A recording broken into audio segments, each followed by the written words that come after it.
So welcome to today's lecture. What we are going to do is we are going to see the linkages in nucleotide sequences. Okay.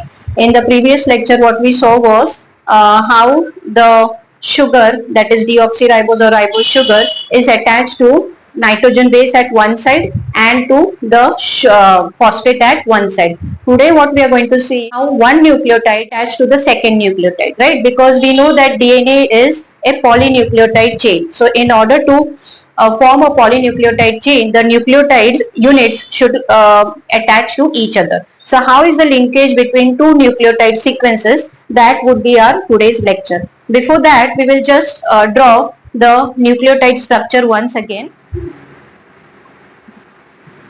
Now we know that nucleotide has got three subunits, that is the sugar, okay, then you have nitrogen base, and the third one is phosphate. So this is how you can represent nucleotide sequence. At one end you will have nitrogenous base, or you can even simply call it as nitrogen base. Now the numbering of the sugar is from carbon number 1, 2, 3, 4, and the last carbon 5 is outside the chain. Okay, we know this. So this is how the sugar is numbered. Now you have nitrogen bases which has got nitrogen in it, and we also number the nitrogen base. So since we are numbering nitrogen base also and sugar also, so in that case the sugar will be numbered as 1 prime, 2 prime, 3 prime, 4 prime and 5 prime, right? And at carbon number 5 of sugar we have the phosphate being attached. So I can draw over here, phosphate is attached to this carbon number 5 of sugar, and phosphate is represented as PO4 2 minus. So this is the general structure of nucleotide. Two nucleotides are attached to one another. So once you understand the linkage between two nucleotides, rest remains the same. How the second nucleotide is attached to the third, third is attached to the fourth, and so on the polynucleotide chain is. Now what type of linkages are there in a nucleotide sequence? Basically, there are, you can broadly classify these linkages into two types. One is glycosidic linkage and the other is known as phosphoester linkage. Let us first understand this phosphoester linkage. Now we have sugar molecule, right? And to this sugar molecule we have the phosphate being attached, CH2OH, right? Because it is a carbohydrate functional group, right? And here you have again phosphate attached to it. Now what happens is, phosphorus has got acidic properties. Phosphate is derived from phosphoric acid. So the H of phosphorus, right? And you have over here OH, right? So the H of phosphorus and the OH of sugar, okay, they condense together and one molecule of water is released. This is called as condensation reaction. Now water molecule has gone, what remains is the structure like this, CH2O. Now remember, this O is not of sugar, this O is of phosphate. So the structure which remains will look like this. Now this bond, which bond? The bond between phosphate and sugar, meaning the bond between O and CH2. This bond here, right now, this bond. This bond is called as phosphoester bond, right? Now why is it called phosphoester? Very simple, phospho because phosphorus is there, right? And why it is called ester bond? Because we all know in chemistry that the bond between acid and alcohol is called as ester bond, right? Now which is the acid over here? Phosphoric acid. Which is the alcohol over here? CH2OH, right? It is a sugar alcohol basically, because ribose is a sugar and it is having a functional group CH2OH. Now OH is an alcoholic functional group. So alcoholic group and acidic group together form ester linkage. So this is the reason why it is called phosphoester bond, right? So the linkages are broadly classified into two types. One is phosphoester linkage and the second one is N-glycosidic linkage, or you can call it as N-glycosidic ester bond or phosphoester. Now let us see how is N-glycosidic bond. Now this is a bond present between sugar and nitrogen base. So we have again sugar drawn over here and say this is carbon 1, 2, 3, 4 and carbon 5. We are going to name it as prime because we are attaching this sugar to nitrogen base and base will also have numbering. Now at carbon number 1, C1, okay, the nitrogen base is attached every time, whether it is purine nitrogen base or whether it is pyrimidine nitrogen base, both the bases are attached to carbon 1 of sugar. This you must understand. Secondly, so you can have two linkages C1N1, C1 and N9, right? Now why N1 and N9? We know that purines are 9-membered rings. So let me write it down. Purines are 9-membered, right? That means at position 1, 3, 7 and 9 you have nitrogen atom in case of purines, and in case of pyrimidines we know that pyrimidines are 6-membered and at position 1 and 3 we have nitrogen atom. So it's a bit obvious that when I say C1N1, meaning it is the nitrogen 1 of pyrimidine, and when I say C1N9, meaning it is the nitrogen atom of purine, because we know that in pyrimidines there are no more than 6 members, so we are not going to reach till 9. So obviously this C1N1 is a bond between sugar and pyrimidines, and C1N9 is a bond between sugar and purines, right? So this bond between sugar and base is called as glycosidic linkage. Why it is called N? Because it is attached to nitrogen atom of purines and pyrimidines, so it is called N-glycosidic linkage. Again you must understand this, I told you that why it is called N. Now why is it called glycosidic? Because it is a bond between sugar and base, and sugar refers to glucose, glycogen, right? So the word has been derived from the structure of the molecule, right? To this carbon 1, now you will have attachment of base. So suppose if I draw like this, it signifies what? It signifies that this is a purine base, adenine or guanine, because they are 9-membered and you have 2 rings in purines. We have studied this earlier. One is benzene ring and the second one, smaller one, is imidazole ring. So the nitrogen atom present in imidazole ring attaches to the carbon 1 of sugar. So obviously this could be adenine or it could be guanine, right? This you must understand. Once we have understood this, we are further going to see that how one nucleotide is getting attached to the second. First we'll draw the structure of one nucleotide. And in this nucleotide, the sugar is ribose and the base will take it as adenine.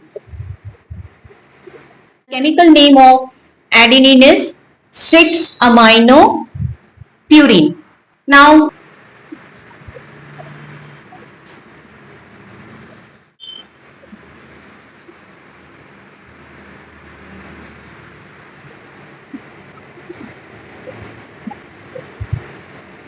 right? Now 6-aminopurine, numbering you have to do first. Once you draw the basic structure,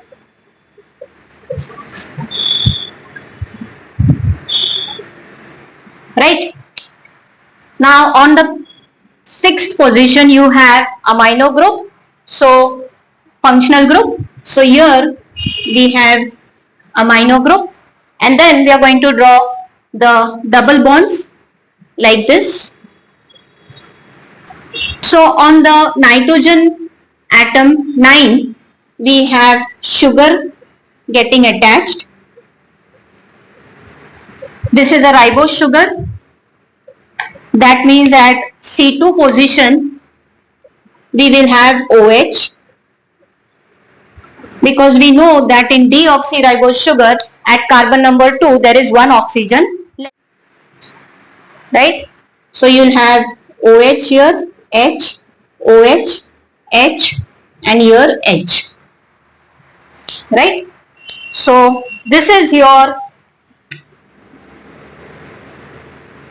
N-glycosidic bond. The bond between sugar and base is N-glycosidic. This is your adenine molecule. Now we are going to satisfy the valency of carbon and nitrogen.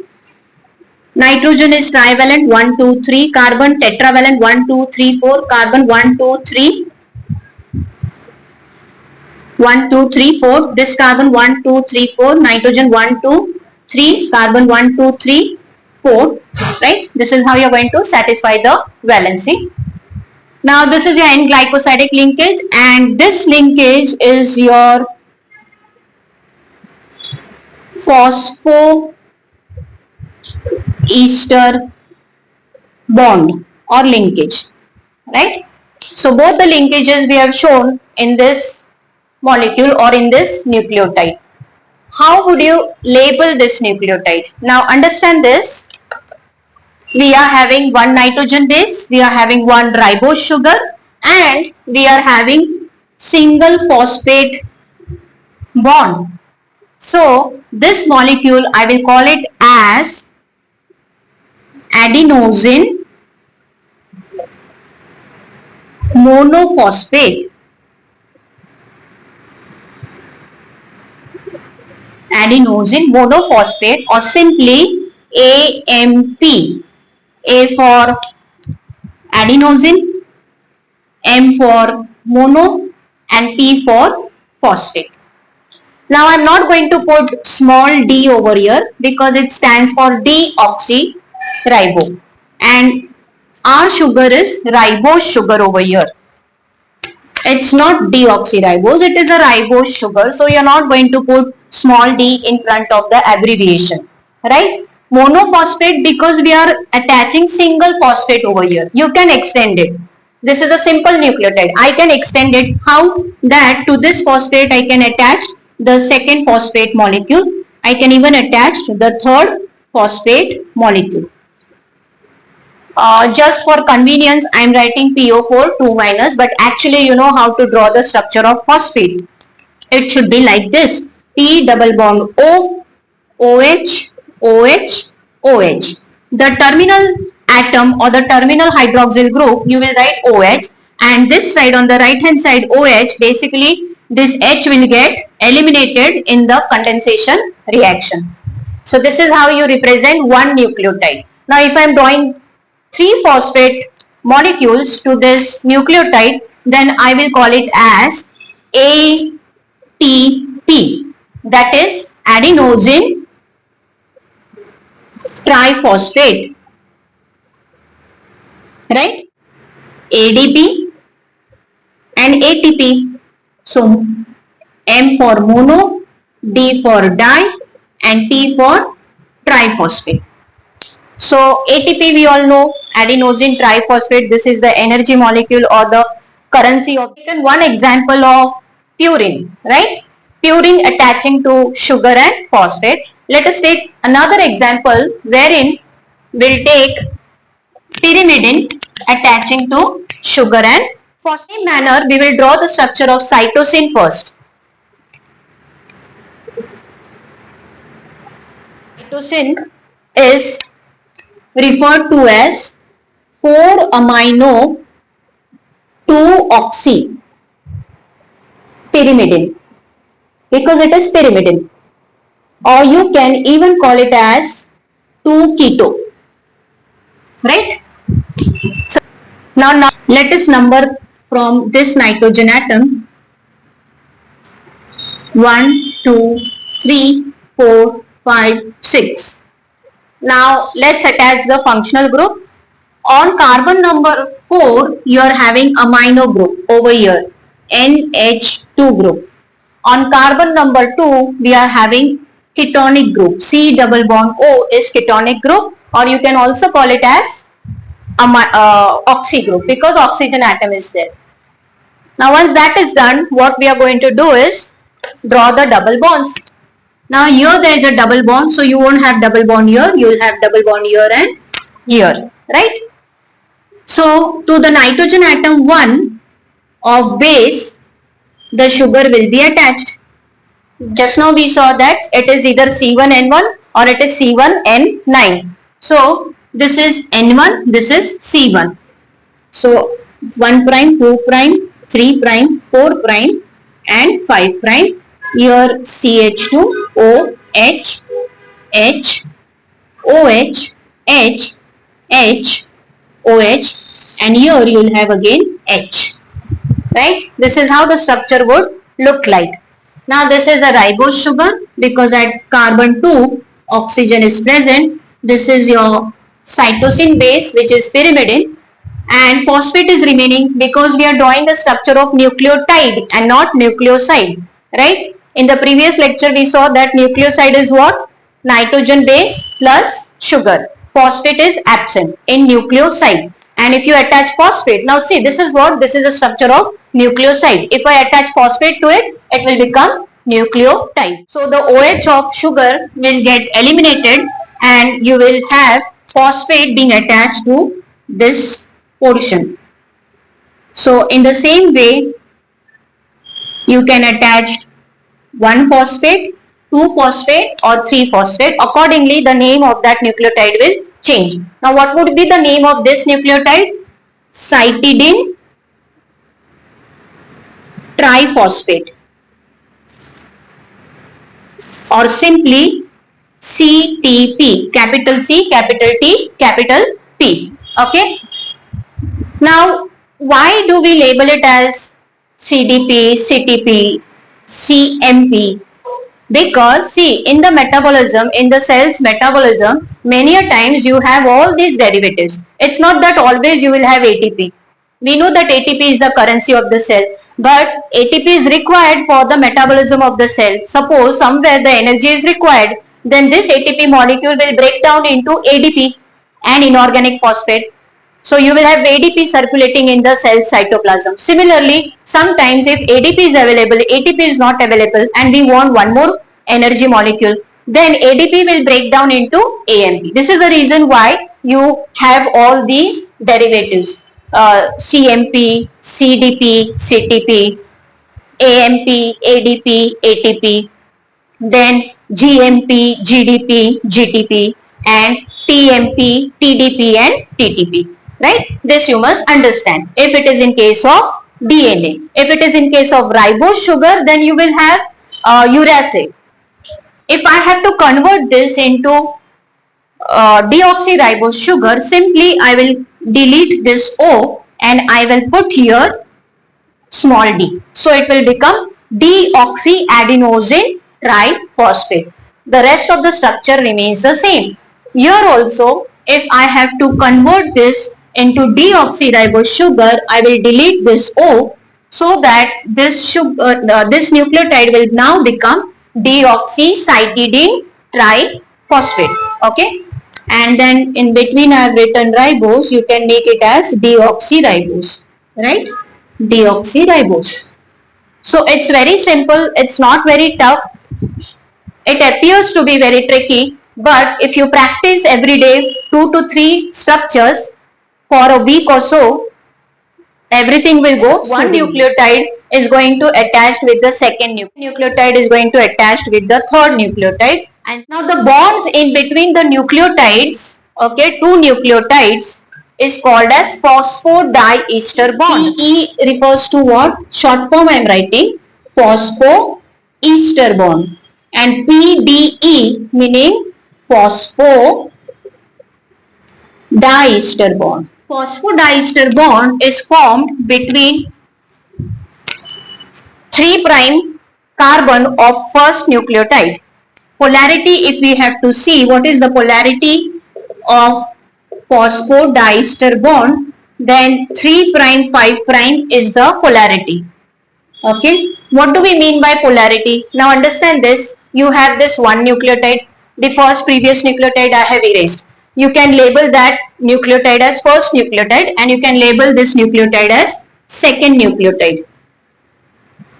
Okay, second nucleotide. So this 3 prime 5 prime polarity, meaning this bond is between, short form I am writing, carbon number 3 of first nucleotide and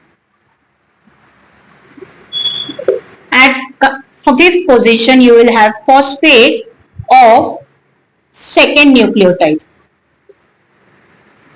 Okay, this is how you will get phosphodiester bond. Why? Because we know that the sugar is attached to phosphate always. In DNA, in double stranded DNA, the backbone of the polynucleotide chain is that you have sugar, phosphate, sugar, phosphate, sugar, phosphate, right? This is how the attachment takes place. So we know that when you designate the sugar at carbon number 5, you can have OH group. This is your 1, 2, 3. This is your carbon number 3. Here you will have phosphate attached. Then again this phosphate will be attached to carbon number 5, okay, of the second sugar. Then again this third carbon will be attached to phosphate group. Meaning if you see that at fifth position you will have phosphate attached and at third position you will have sugar attached, right? So we'll see the linkage, then it will become very clear. So at third position of first nucleotide is attached to the fifth position of the second nucleotide, and at fifth position you have phosphate group, because see every time what we draw is like this, CH2OH, right, at fifth position, and this OH is attached to phosphate. That means at 5 prime terminal you will have phosphate and at 3 prime terminal you will have OH group of sugar. This you must understand. Take two nucleotides at a time. Say suppose I am drawing, you can draw along with me, right? Now I am purposely or deliberately not going to draw the structure of nitrogen base, because then the structure will become very large and it will become difficult for you to understand. So for the base I will just write NB, right? So on the first position of sugar, 1 prime, 2 prime, 3 prime, 4 prime, and this is your 5 prime. Okay, so on the first position you are having nitrogen base, right? And at fifth position you are having phosphate, CH2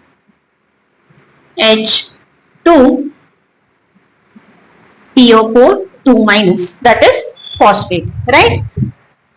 Now at position 3 of sugar, what you will have is again OH, right? How do we draw the sugar? HOH, HOH, OHH, right? So here we are having OH. Now if I have to draw second nucleotide molecule, I'll draw below, say over here, and here again I am having another nitrogen base to carbon 1 of this sugar, right?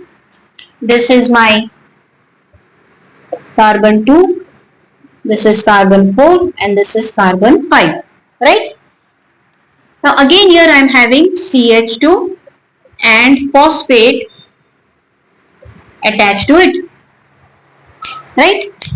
Now we know that phosphate is having hydrogen atom in it, because how do you represent phosphate?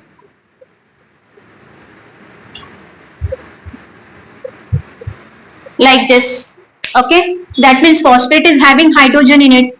So I am drawing this H over here, right? And we know that the sugar is having hydroxyl group.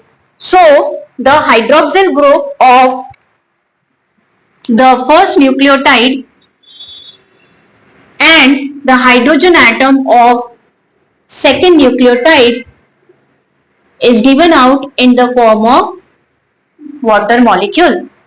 Understood?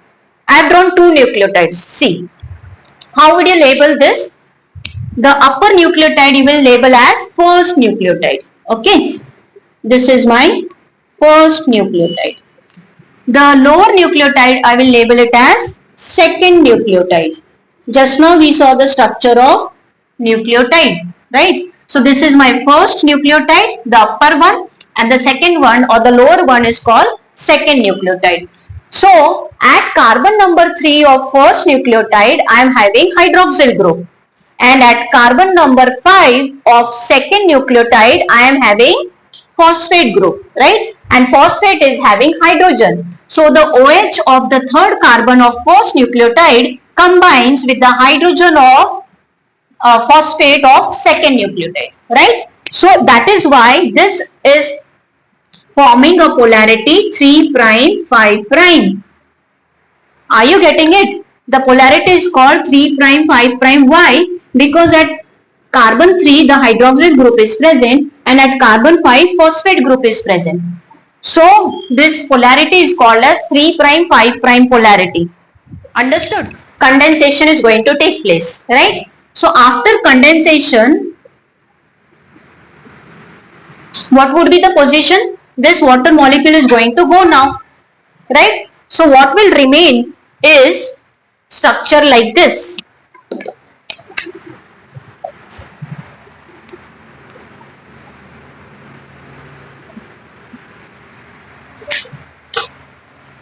I am using the same colors which I used here so that there won't be any confusion. Now what is going to attach? See, this water molecule is going to go. So what is remaining is phosphate, right? So here at position 3, what I will draw is phosphate. I'll extend this line and here I will draw phosphate, right? Now this phosphate is attached to what? This phosphate is attached to CH2 group of second nucleotide. So here I will write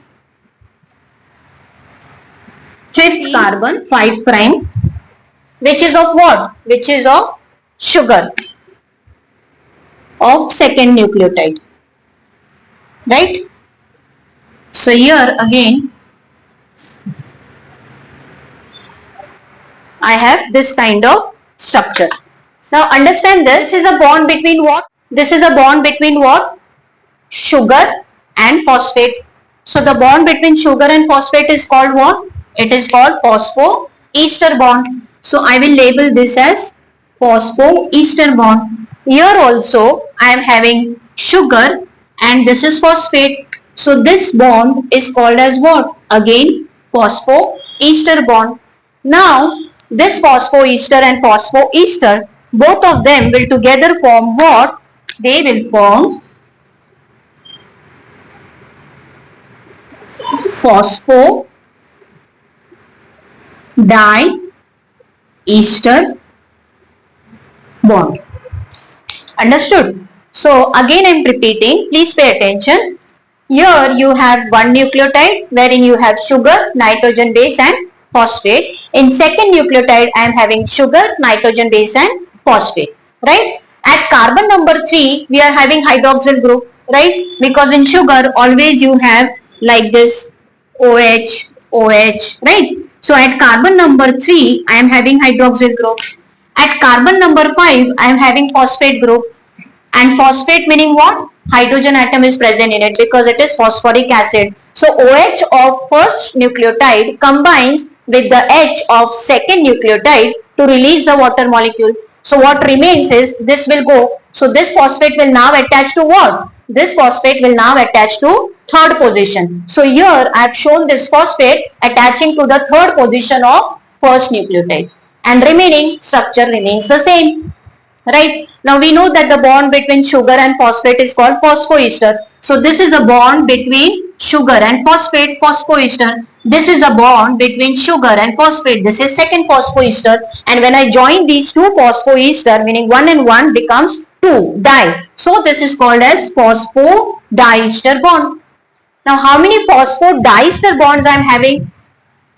When I am saying phosphodiester bonds, this is only 1. But when I am saying phosphoester bonds, then they are 2. You're getting my point. How many phosphoester bonds I am having? 1 and 1, 2. But how many phosphodiester bonds I am having? Only 1. See, I have combined this and I have formed one bond.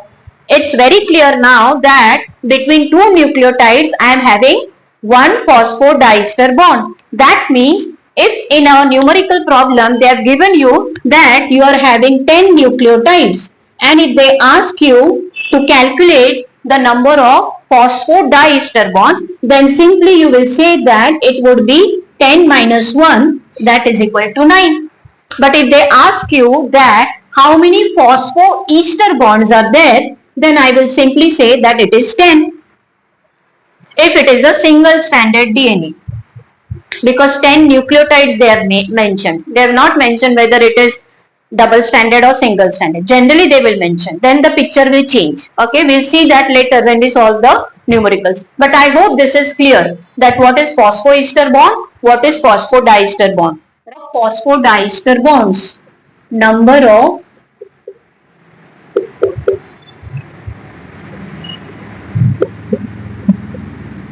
phosphodiester bonds, capital P, capital D, capital E. This is not a standard abbreviation. I am using it in order to save the time. If I am having single stranded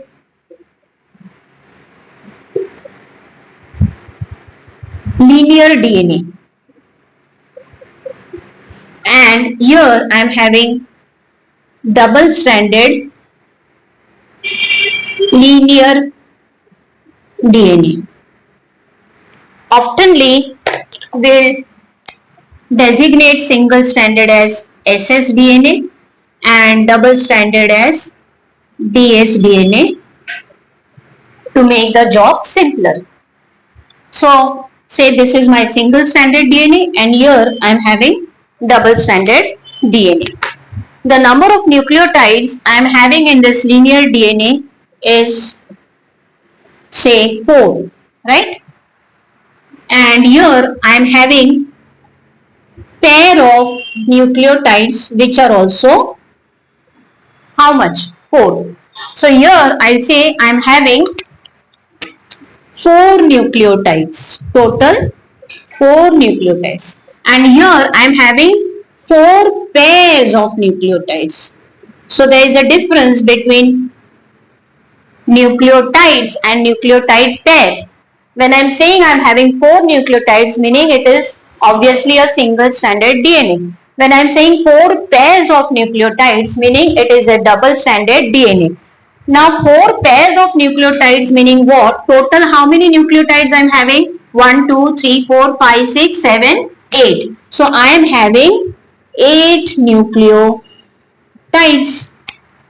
Now if the question is calculate the number of phosphodiester bonds in 4 nucleotides.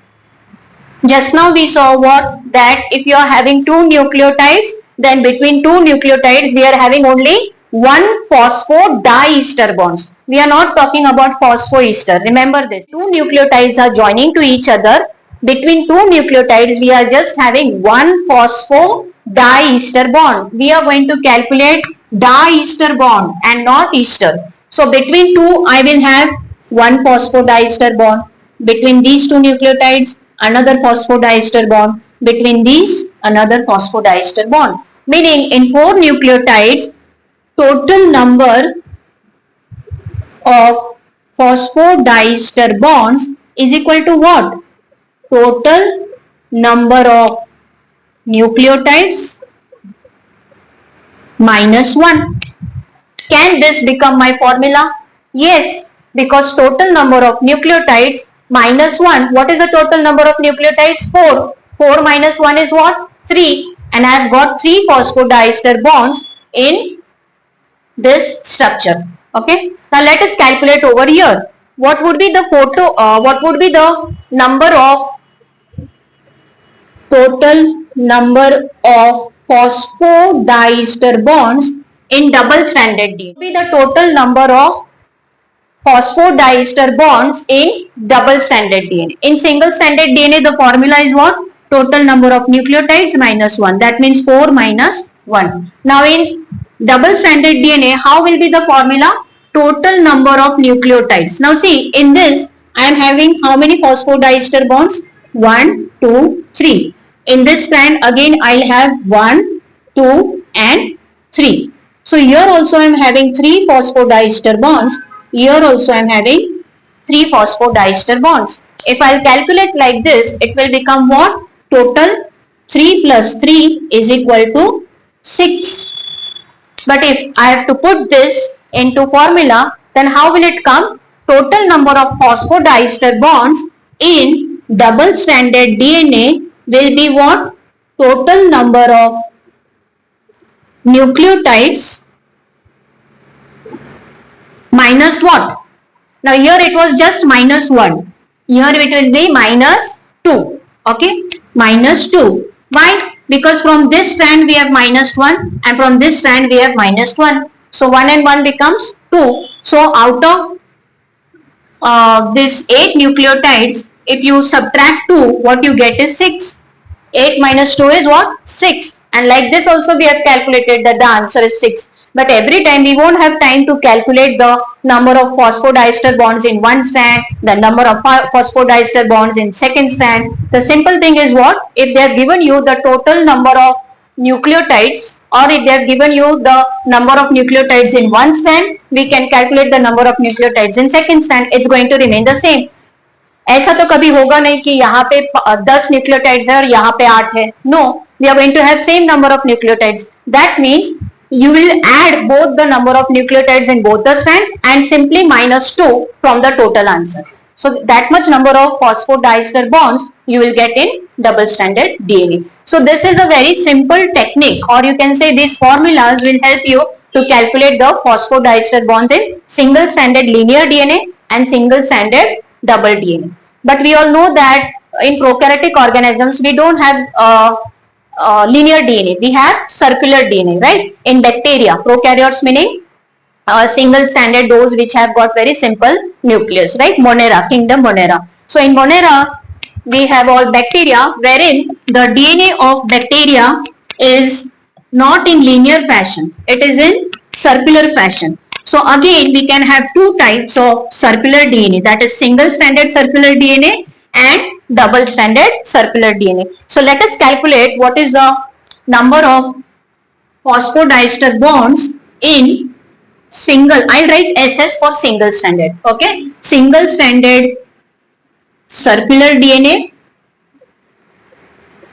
and double stranded circular DNA. Let us keep the same number of nucleotides as we saw in linear DNA. So here I am having single stranded circular DNA and here I am having double stranded circular DNA because two strands are there.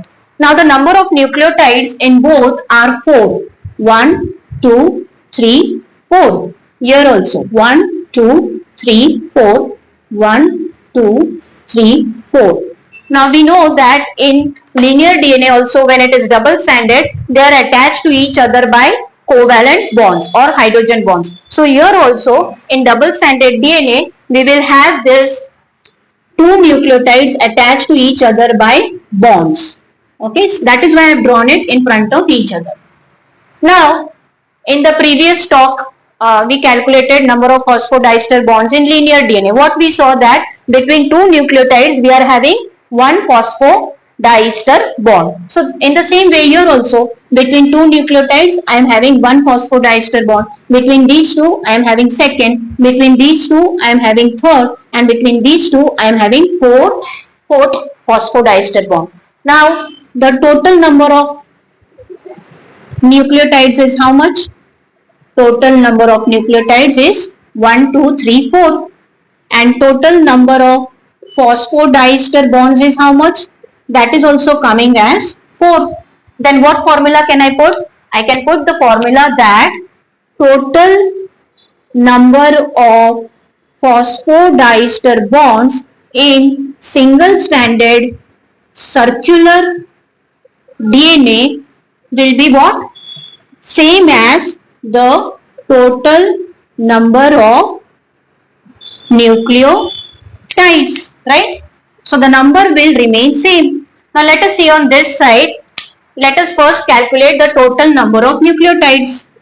Okay, total number of nucleotides is how much? I am saying total number. That means you will have to calculate the inner strand number and outer strand number. 1, 2, 3, 4, 5, 6, 7, 8. So I am having 8 nucleotides in this double stranded circular DNA. Now let us calculate the number of phosphodiester bonds. Between two nucleotides we are having one phosphodiester bond. So 1, 2, 3, 4, 5, 6, 7, 8. So here also I am getting total number of phosphodiester bonds as 8.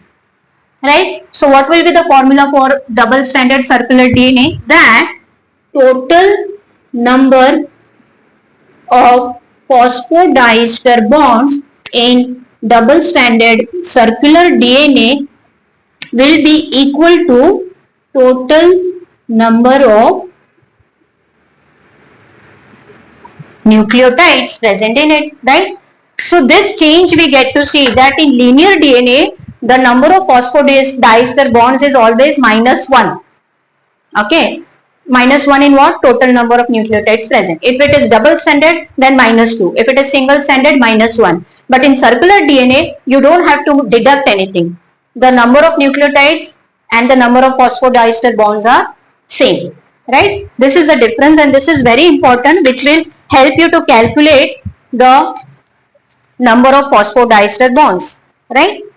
Now, once we have done with this, that how is the nucleotide formed, how the two nucleotides are joined, right? In the textbook, they have shown you the picture of how the structure looks like. So let's draw it horizontally, the sugar molecule, the phosphate, and the nitrogen base. Okay, so suppose I am having this like this. Okay, now how would you start the numbering? I will start numbering from this.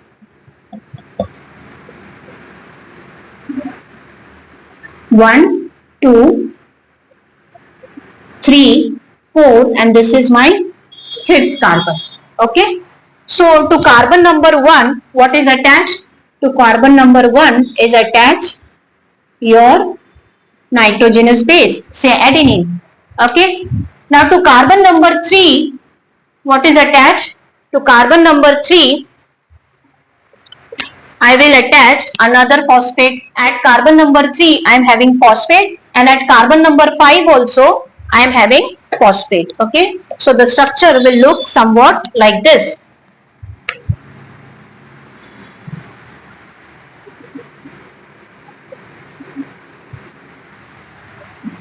And here again, I am having phosphate group.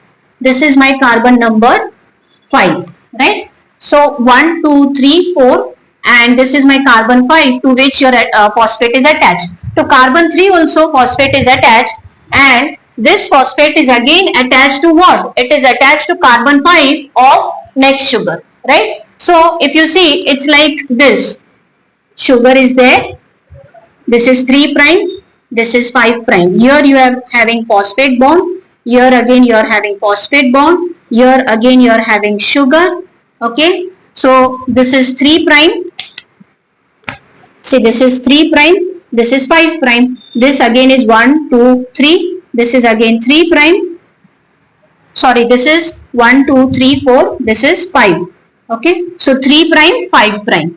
Again, this will become what? 1, 2, 3, 3 prime. To this again, I will have phosphate group attached, right? So you will see that at position 3 of sugar and at position 5 of sugar, you will have phosphate. So it is sugar phosphate, sugar phosphate. This is how the backbone of linear DNA is formed. So that is what I am showing here. 1, 2, 3, 4, 5. This is carbon 5th, phosphate is attached. 1, 2, 3. Again phosphate is attached. Now what I'll draw? Again I'll draw carbon 5, right? So here again this is my 5 prime to which this phosphate is attached, and again I will have this sugar over here.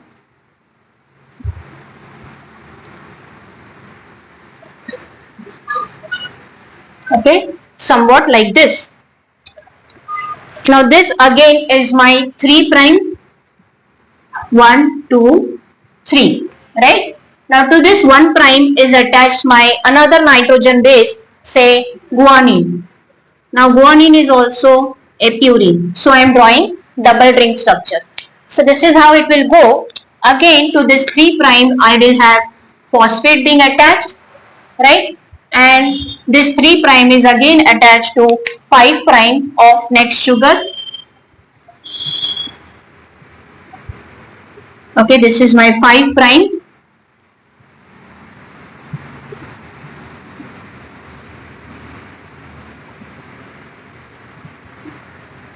Okay, and this again is my 3 prime. 1, 2, 3. To this say is attached my next nucleotide, say cytosine. Right, so I'll just write C for cytosine because it is a single ring structure. And then lastly what is remaining is, say,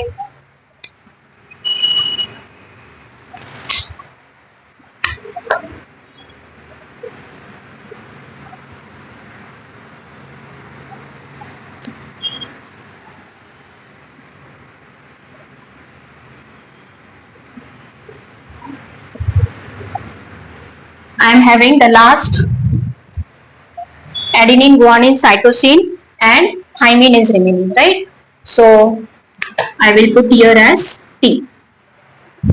So this is how the structure looks like, right? So at 3 prime I am having phosphate, at 5 prime I am having phosphate. Again here at 3 prime I am having phosphate, at 5 prime I am having phosphate. So you will have 3 prime, 5 prime polarity always between one nucleotide and the second nucleotide, right? So 3 prime of first nucleotide is getting attached to 5 prime of second nucleotide. Here also 3 prime of second nucleotide is getting attached to 5 prime of third nucleotide. Here also 3 prime of this nucleotide is getting attached to 5 prime of the last nucleotide. So the polarity always remains 3 prime, 5 prime, right? Now we know that the bond between sugar and base is N-glycosidic bond, right? And the bond between sugar and phosphate is what? Phosphoester bond. So this is a bond between what? This is a bond between sugar and phosphate. This is my phosphoester bond. Now we know that the bonds between sugar and phosphate. This is a bond between sugar and phosphate like this. Then it will become easy. The bond between sugar and phosphate, right? And this is also a bond between sugar and phosphate. So this is my phosphodiester bond, right? Here also this is my bond between sugar and phosphate, and this is also my bond between sugar and phosphate. So this is my second phosphodiester bond, right? Again here, this is my bond between sugar and phosphate, and this is also my bond between sugar and phosphate. So this is my third phosphodiester bond, right? Previously we saw what is phosphodiester bond. So if you calculate the total number of phosphodiester bonds, just now we saw how many bases are there? 1, 2, 3, 4. So total number of nucleotides is equal to what? 4. Total number of phosphodiester bonds is how much? 1, 2, 3. That is 4 minus 1 is equal to 3. So we are getting the same answer as we calculated. So this is tallying. Okay, it is tallying. Next, if they ask you that total number of phosphoester bonds. Now phosphoester bonds, how many phosphoester bonds will I get? See, 1, 2, 3, and this is 1. So total number of phosphoester bonds will be 4 only. Earlier we saw that in one nucleotide we are having one phosphoester bond. So if you are having 4 nucleotides, you will have 4 phosphoester bonds. So total number of phosphoester bonds is 4. If they ask you total number of N glycosidic bonds. Now see, in one nucleotide we are having one glycosidic bond. That means in 4 nucleotides I will have 4 glycosidic bonds. So this is very simple and clear that total number of nucleotides minus 1, you will get total number of phosphodiester bonds. Rest all remains the same as total number of nucleotides, right? So in this way numericals will be asked, and let us now see one or two numericals, and maybe in the next lecture we'll solve some more. Calculate the total number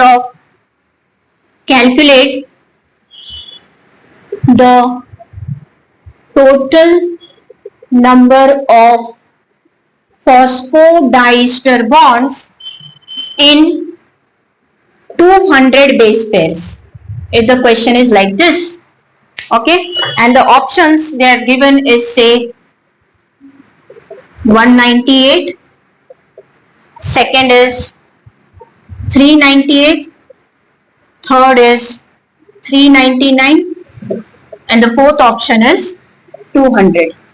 Okay, this is the question. You're going to solve it. Now 200 base pairs they are given. 200 base pairs meaning what? 1, 2, 3, 4 like this. 1, 2, 3, 4, 5, 6 like this. We are supposed to calculate the phosphodiester bonds. We know that phosphodiester bonds is what? Total number of nucleotides minus 2. Just now we saw that the total number of phosphodiester bonds in the double stranded DNA is what? Is total number of nucleotides minus 2. Now how many nucleotides are we having? We are not having 200 nucleotides. We are having 200 base pairs. That means first we'll have to calculate total number of nucleotides. So total number of nucleotides is what? 200 into 2, that is 400. So your phosphodiester bonds will be what? 400 minus 2, that is how much? 398. Do we have that option? Yes. So this is your answer, right? This is how you are going to calculate. I hope this is clear. If a DNA has 2000 base pairs, okay? If a DNA has 2000 base pairs, see the number is quite huge, then calculate the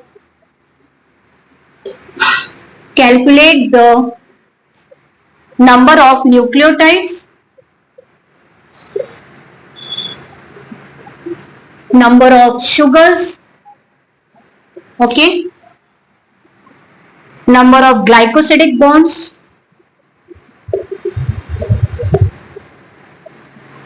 and phosphate groups present in it.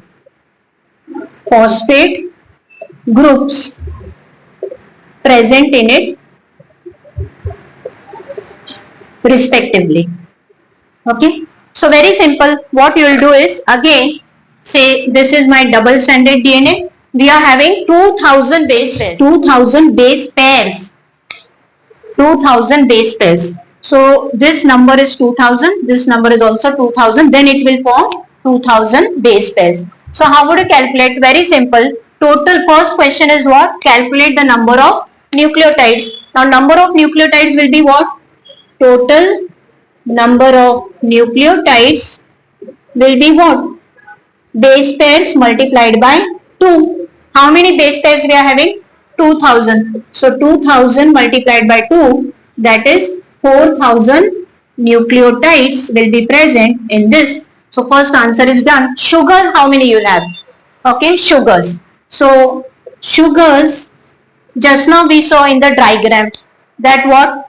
If we are having 4 bases, then we are having 4 sugars. Obviously, in one nucleotide you will have one base, one sugar and phosphate. So if you are having 4,000 nucleotides, then you are going to have 4,000 sugars. So answer is straightforward, that sugars will also be 4,000. So this is done. Glycosidic bond. Now how many N-glycosidic bonds you will have? See, in one nucleotide we are having one glycosidic bond between that sugar and base. So if you are having 4,000 nucleotides, you are going to have 4,000 glycosidic bonds. So this answer is again 4,000. So this is also done. And last they are asking phosphate groups. Now phosphate groups also will remain the same, right? In one nucleotide you will have one phosphate. In 4,000 nucleotides you will have 4,000 phosphate. So the calculation is very simple. What is the confusion? The confusion is only between phosphoester bonds and phosphodiester bonds. See, always remember that phosphoester bonds will be equal to the total number of nucleotides and phosphodiester bonds will be -1 in case of single stranded DNA and it will be -2 in case of double stranded DNA. I am talking about linear DNA. If the question is circular DNA, then there will be no deduction, right? We have seen all that. That is why I do that formulas first. I hope this is pretty clear. If the DNA molecule has got 500 base pairs, okay, DNA is having 500 base pairs. This they have given. Then what? Calculate the number of sugars and phosphate molecules. Calculate the number of sugars and phosphate molecules. This is first question. Second question is calculate the number of glycosidic linkage or glycosidic bonds, you can say. So very simple. Do this numerical. See, I am having two strands, right? Now here I am having 500 base pairs. That means here also I am having how much? 500 bases, and here also I am having 500 bases. Then only it will form 500 base pairs, right? Now, then very simple, calculate the number of sugars. Now 500 base pairs, meaning 500 base pairs into 2, that means I am getting 1000 nucleotides. Now if I am getting 1000 nucleotides, then in 1000 nucleotides, I will have sugars how many? Sugars will also be 1000, right? Phosphates will also be 1000. And glycosidic bonds will also be 1000, right? So we don't even need options for it. The calculation is very straightforward. Of course, you have to see what are the options given in the same order, okay? In the same order meaning they have asked you for sugars, then they have asked you phosphates, then they have asked you glycosidic bonds. Accordingly, you'll have to find out the numbers, right? So this is all we have seen today, that what is phosphoester bond, what is phosphodiester bond, how many phosphodiester bonds are present in double stranded DNA, in single stranded DNA, in single stranded circular DNA, and in double stranded circular DNA. So this is how you will get simple numericals, right? And you should solve them if your logic is very clear, right? So that's all for today. Thank you.